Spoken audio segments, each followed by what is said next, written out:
Selamat datang di channel Preaching Presentasi. Bersama saya dengan Pendeta Audi Octavian Senas.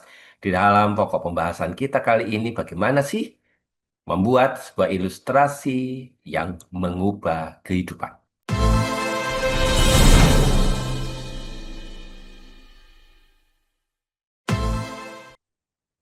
Bapak, Ibu, Saudara-saudari, rekan-rekan hamba Tuhan, hari ini kita akan memasuki tentang bagaimana model-model ilustrasi yang digunakan, yang bisa digunakan di dalam sebuah khotbah. Yang pertama, Bapak Ibu, Saudara-saudari, Anda bisa menggunakan model yang disebut dengan model ilustrasi cerita atau narasi. Definisinya sangat sederhana, yaitu menggunakan cerita, bisa yang berupa fiktif atau nyata atau real, untuk menjelaskan sebuah kebenaran. Ciri-cirinya, Bapak Ibu, Saudara-saudari, ada alurnya, ada awal, ada perkenalan, ada konflik, ada penyelesaian, dan ditutup dengan sebuah kesimpulan. Yang kedua, dia bersifat menarik sebuah perhatian. Yang ketiga, sifat atau ciri daripada ilustrasi cerita ini adalah dia menyentuh emosi. Kesaksian adalah menjadi ciri utama bagian ini.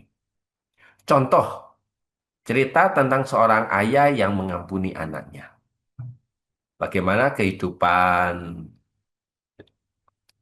anaknya yang berbuat dosa, yang berbuat salah, kemudian papanya mengabaikan pelanggaran yang dibuat oleh anaknya, lalu dia berkata, "Aku menyayangi engkau bukan karena tindakanmu, tetapi engkau adalah anakku." Lalu kita bisa mulai menjelaskan tentang kasih Allah. Nah, model ini bisa sering kita pakai, bahkan Tuhan Yesus sering menggunakannya di dalam sebuah perumpamaan. Nah, yang kedua, Anda bisa menggunakan sebuah analogi atau perbandingan. Ini adalah bentuk ilustrasi yang kedua. Membandingkan sesuatu yang familiar dengan sesuatu yang sifatnya umum. Cirinya sering menggunakan kata seperti. Ini menjelaskan tentang konsep yang abstrak, kemudian dibuat di dalam sebuah yang bersifat ilustrasi atau aplikatif atau sesuatu yang bersifat real. Contoh, kalau kita bicara soal dosa yang seperti utang, lalu kita berkata seperti orang berhutang yang semakin hari bunganya semakin menumpuk.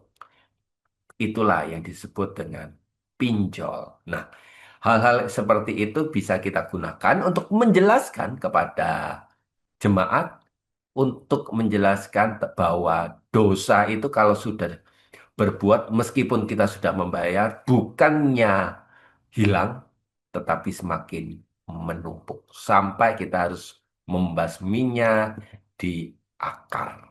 Nah, yang ketiga, kita bisa menggunakan seperti ilustrasi objek atau yang dikenal dengan istilah object lesson. Nah, ini menggunakan benda nyata sebagai alat bantu visual. Kita bisa menggunakannya di dalam seperti kita menggunakannya alat peraga. Nah, cirinya ini konkret, dia sangat visual, dia sangat mudah diingat. Gelas yang kotor itu melambangkan hati. Gelas yang berisi air kotor, air gelap, yang berwarna hitam, itu melambangkan hati. Kemudian kita bisa menggunakan air yang terus dimancurkan oleh di dalam gelas itu sampai dia berubah menjadi putih, bersih, bening. Itulah gambaran hati manusia tanpa Tuhan. Yang perlu kita siapkan apa? Yaitu gelas kita mau untuk tetap diisi. Kita bisa menggunakan juga di dalam PowerPoint kita gambar-gambar yang bersifat konkret, visual, dan gambar itu mudah untuk diingat. Itu akan membantu kita sebagai objek untuk menyelesaikan sebuah permasalahan.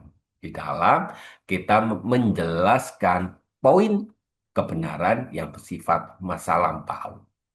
Nah, yang keempat, kita bisa menggunakan sebuah pengalaman pribadi. Nah, ini bisa berupa bentuk cerita kehidupan pengkhotbah sendiri. Ceritanya sangat apa, saudara? Autentik, relate, dan membangun sebuah kedekatan. Kegagalan, kesaksian yang lalu dipulihkan oleh Tuhan. Nah, itu sangat-sangat membantu kita untuk kita bisa menyelesaikan permasalahan poin yang bersifat kebenaran di masa lampau. Nah, yang kelima, kita bisa menggunakan ilustrasi kehidupan kesehari-harian kita.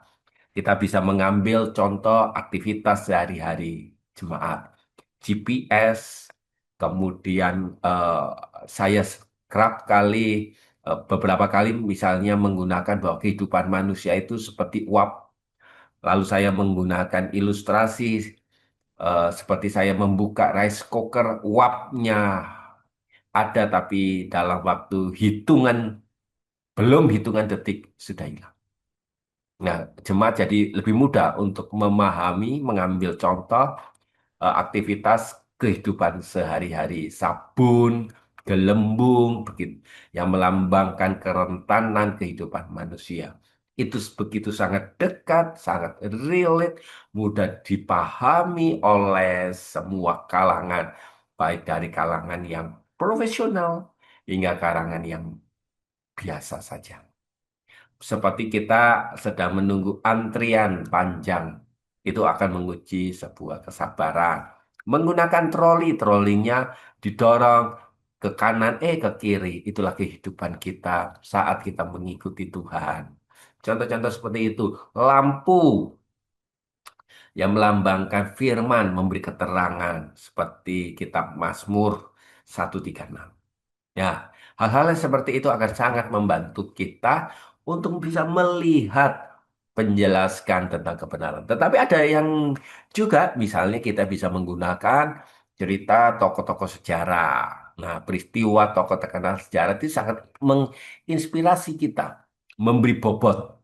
Misalnya tentang tokoh iman yang bernama Martin Luther, kemudian Polikarpus, sulit untuk menggambarkan tentang keadaan martir, tapi kita bisa memberi bobotnya di situ dengan mengambil kisah sejarah yang bernama Polikarpus.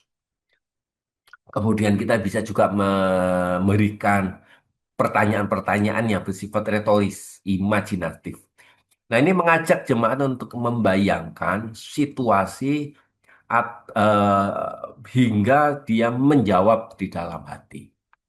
Nah, ini pertanyaan-pertanyaan ilustrasi bisa mengajak kita untuk berpikir, mengajak kita untuk berelasi. Misalnya nih ya, bagaimana jika Anda berada di posisi Petrus saat mulai menyangkal? Kemudian kita membangun sebuah interaksi. Oh ya, Bapak Ibu bisa mendengarkan pelajaran tentang bagaimana sih membangun sebuah interaksi dengan jemaat di dalam video-video dalam channel kita. Anda bisa belajar di situ juga dan saya menyampaikannya. Eh, Bapak Ibu, rekan-rekan hamba Tuhan, ilustrasi yang bersifat kontras juga membandingkan dua hal juga bisa untuk memberi jawaban. Hidup tanpa Tuhan, hidup dengan Tuhan. Ini begitu sangat tajam, dikenal dengan ilustrasi apologetik. Ini juga mengajarkan untuk kita semakin mendorong untuk menyampaikan sebuah kehidupan yang real. Ada begitu banyak model ilustrasi dan memiliki kekuatan di satu sisi, dia di lain pihak dia memiliki kelemahan. Tetapi intinya begini, kunci utama di dalam sebuah khotbah bukannya ilustrasi, bahkan banyaknya ilustrasi, bukan, bukan.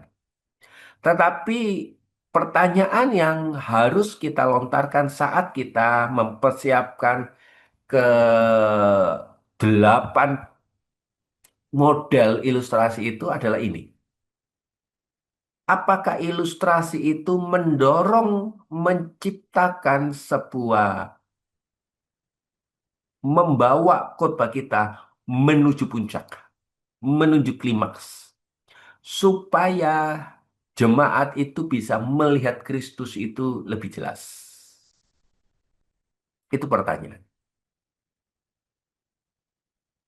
Kita bisa menggunakan cerita yang menyentuh hati. Kita bisa menggunakan analogi yang menjelaskan pikiran. Kita bisa menggunakan objek yang menjelaskan secara visual. Kita bisa menggunakan pengalaman untuk membangun sebuah koneksi. Kita bisa menggunakan aktivitas kehidupan sehari-hari untuk membuat sebuah relevan. Tetapi, apakah ilustrasi yang saya masukkan di dalam khotbah saya itu menolong jemaat supaya melihat Kristus lebih jelas? Itulah yang menjadi pertanyaan ketika kita membuat kerangka khotbah. Mari sebelum kita mulai membuat, menyampaikan, mengkomunikasikan kerangka khotbah kita di dalam ibadah minggu atau ibadah perayaan yang lain, di dalam kita menyampaikan sebuah khotbah, kita mulai memasukkan, saya memilih yang mana. Tetapi pada waktu kita memilih, kita tahu betul kalau saya memilih ini, kemudian saya melakukan langkah yang demikian, kehidupan kerangka kehidupan kerangka khotbah kita mencapai kepada puncak, yaitu jemaat bisa melihat kasih Kristus, bisa melihat pengorbanan Kristus, bisa melihat sebuah perubahan yang terjadi karena pekerjaan kudus. Itulah sesi kedua kita. Bagaimana memilih sebuah model khotbah dalam menyusun sebuah ilustrasi. Kiranya Tuhan memberkati kita semua. Amin.